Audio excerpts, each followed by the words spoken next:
बेरोजगारी तो एकदम चरम पे है। चाहे वो राबड़ी देवी की सरकार हो या लालू यादव की सरकार हो या जो भी सरकार बन रही है, वो बेवकूफ़ बनाने के सिवा, वोट लेने के सिवा कुछ नहीं जानती। ये अल्पसंख्यक बिहार का हमेशा राजद के शिकार बनते थे, लेकिन अब जो है ये सोच लिया है कि हमें रोजगार चाहिए, हमें हिंदू मुस्लिम नहीं चाहिए, मंदिर मस्जिद नहीं चाहिए, हमें चाहिए रोजगार। डॉक्टर भीमराव अम्बेडकर जी ने कहा था कि जिस दिन मंदिर मस्जिद जो जाने वाली भीड़ है, जिस दिन वो विद्यालय जाने लगेगी, तो यहाँ से जो जितनी भी नेता लोग जो झूठ का चोला पहने हुए सब उतर जाएगा, सबका चेहरा नकाब। मैं संजना, स्वागत है आप सभी का सबसे तेज़ खबर में। और इस वक्त हम मौजूद है बापू सभागार के परिसर में, जहाँ जन सुराज की एक सभा होने जा रही है।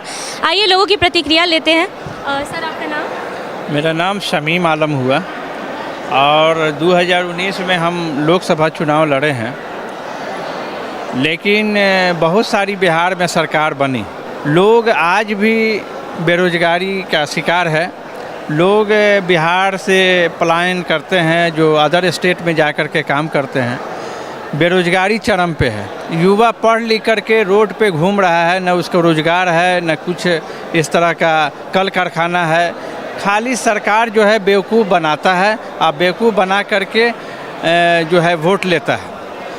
तो प्रशांत किशोर जी जो बिहार में ये इस तरह का जो 2 तारीख को पार्टी का जो है विस्तार करने वाले हैं, उसी के लिए हम लोग आज जो है यहाँ आए हैं। अल्पसंख्यक सम्मेलन है। ये अल्पसंख्यक बिहार का हमेशा राजद के शिकार बनते थे, लेकिन अब जो है ये सोच लिया है कि हमें रोजगार चाहिए, हमें हिंदू मुस्लिम नहीं चाहिए, मंदिर मस्जिद नहीं चाहिए, हमें चाहिए रोजगार। तभी हम अपने बच्चे को पढ़ा सकते हैं, लिखा सकते हैं और आगे आने वाला जो है हम लोगों का रास्ता बन सकता है। नहीं तो बहुत बुरा हाल हो गया है। बेरोजगारी तो एकदम चरम पे है। चाहे वो राबड़ी देवी की सरकार हो या लालू यादव की सरकार हो या जो भी सरकार बन रही है, वो बेवकूफ़ बनाने के सिवा, वोट लेने के सिवा कुछ नहीं जानती है।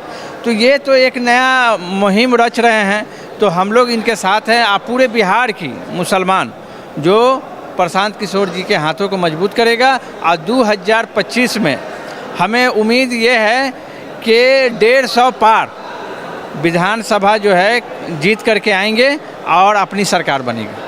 सर, वैसे तो जितनी भी सरकारें बनी है, अब भी जो सरकार है, ऐसा तो है नहीं कि उन्होंने कोई वादे नहीं किए। उन्होंने भी बहुत सारे ऐसे वादे किए हों। तो जनता का होता है कि किस पे भरोसा करें। तो हम लोग कैसे भरोसा करें कि जन स्वराज जो वादा कर रही है वो पूरा करेगी? देखिए, जन स्वराज फर्स्ट बार बिहार में आया है और प्रशांत किशोर जी कितने ऐसे लोगों को मुख्यमंत्री बनाए जो काम किए हैं।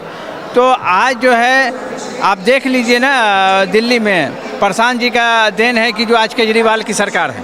अब बिहार में ये अपना मेहनत कर रहे हैं, बिहार के रहने वाले हैं, बिहार के बेटा हैं, इसलिए बिहारी के लिए वो पहला सोच रहे हैं कि इस तरह का होगा तो आने वाला कल जो है बेरोजगारी दूर होगा। तो इसलिए हमें उम्मीद है कि प्रशांत किशोर जी पार्टी बना रहे हैं तो युवाओं को रोजगार मिलेगा, जो कोई बाहर नहीं जाएंगे, घर में परिवार में अपने साथ रहेंगे और कुछ बिहार के लिए एक नया होगा 2025 में।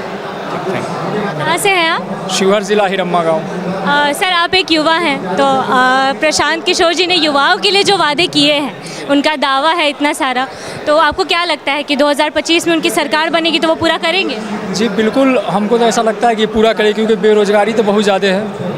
हम भी पढ़ रहे हैं, हम स्टूडेंट हैं, बीएससी मेरा कंप्लीट हुआ है, यूपीएससी का तैयारी कर रहे हैं। तो जहाँ तक अभी तक हमने देखा इतिहास में इस सब में भी कि जो नेता लोग जो होते हैं सिर्फ वादा ही करते हैं, काम तो करते हैं नहीं। देखिए, इस दफ़ा वादा कर रहे हैं कि हम रोज़गार देंगे, युवा लोग जितना है बेरोज़गार सबके लिए रोज़गार होगा।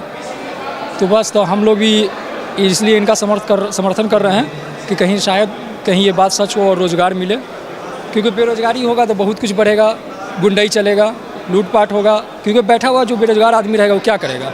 उसको तो कहीं ना कहीं से तो पैसा चाहिए, क्योंकि पैसा के बिना तो यहाँ कुछ होने वाला है नहीं। सर, रोज़गार की अगर आप बात कर रहे हैं तो रोज़गार के लिए तो शिक्षा ज़रूरी है। शिक्षा के बिना तो रोज़गार वो भी नहीं देंगे, तो शिक्षा के लिए वो क्या करने वाले? शिक्षा के जैसे देखिए, अभी नीतीश कुमार की सरकार 4 लाख रुपये स्टूडेंट क्रेडिट कार्ड पे दे रही है, तो उसी तरह ये भी कोई ना कोई तो योजना लाएंगे ये कि जिस कारण से शिक्षा जो आम हो जाए अभी देखिए बड़े बड़े अगर डिग्री अभी लेने जाइएगा कहीं भी इंजीनियरिंग का कहीं का भी, तो 8 लाख, कम से कम 8 लाख रुपये आपको, मेडिकल करने जाइएगा MBBS करने तो आपको कम से कम 75 लाख 80 लाख ऐसे कम से कम लगेगा ही लगेगा। तो ये क्या है, डॉक्टर भीमराव अम्बेडकर जी ने कहा था कि जिस दिन मंदिर मस्जिद जो जाने वाली भीड़ है, जिस दिन वो विद्यालय जाने लगेगी, तो यहाँ से जो जितनी भी नेता लोग जो झूठ का चोला पहने हुए सब उतर जाएगा, सबका चेहरा नकाब। इसलिए जन स्वराज का भी है कि सब आदमी शिक्षित बने और शैक्षिक भी बने, दोनों साथ में बने, ताकि कोई भी पार्टी किसी को गुमराह ना कर सके। सबसे पहले किसी का भी वोट लेने के लिए उसके बारे में जानना जरूरी होता है। वोट देने के लिए भी जनता को जानना जरूरी रहेगा कि मेरा अपना वोट है, किसी को पैसे से न बेचे, किसी के बहकावे बनाए, अपना मन जो करे वैसा ही वोट उसको दें। तो ये थे हमारे आज के युवा और बहुत सारे लोग हैं जो लोग बहुत सारी उम्मीदें लगा के बैठे हैं। देखते हैं सरकार कितनी उम्मीदों पे खड़ी उतरती है। और वीडियो पसंद आए तो लाइक और सब्सक्राइब ज़रूर कर दें। आज के लिए इतना ही, आगे की प्रतिक्रिया कमेंट सेक्शन में दें। Thank you so much.